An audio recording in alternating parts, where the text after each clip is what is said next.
And a physiological sigh is 2 inhales followed by an extended exhale. So it's like,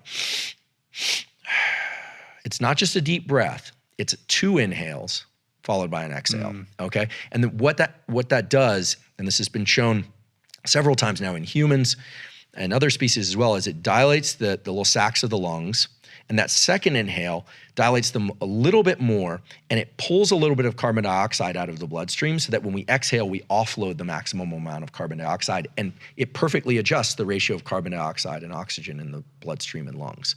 And sometimes it only takes 1 of these double inhale exhales. Sometimes somebody needs to do 2 or 3. But that's the fastest way to bring the autonomic nervous system down. A lot of people need such a tool because I think we talk a lot about meditation and tools for calm, and I can go to Esalen for a weekend and get a massage, I'm gonna feel very good, but then when I'm thrown back in real life, I need something that's gonna work in real time, what I call a real-time tool.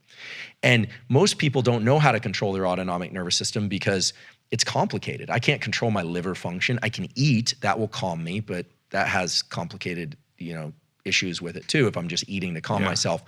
So the diaphragm is the one skeletal muscle organ that was internally, right? We've got obviously skeletal muscles designed to move things. It's a skeletal muscle organ, unlike the spleen, the liver, the heart, et cetera. It was designed to be moved voluntarily. And these physiological sighs are actually occurring fairly regularly during sleep to adjust our levels of carbon dioxide and oxygen.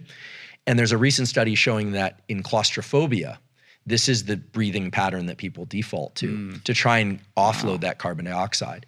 So whereas there are a lot of really interesting breathing techniques, Wim Hof, Brian McKenzie does great work, Patrick McEwen, Laird and Gabby, the tons of people doing really interesting things out there.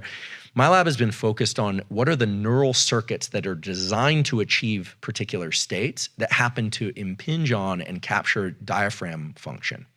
And so the reason I think breathing is so powerful is that everyone has a diaphragm, and it's the immediate link to the body. A lot's been made of the vagus nerve, the vagus is the path between the body and mind, but the vagus is very slow.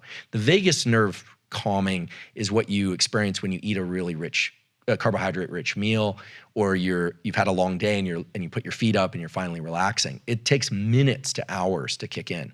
Whereas the diaphragm is real-time control over your brain state. So the brain knows what the body is doing by how fast the diaphragm is moving. It knows its overall activation state.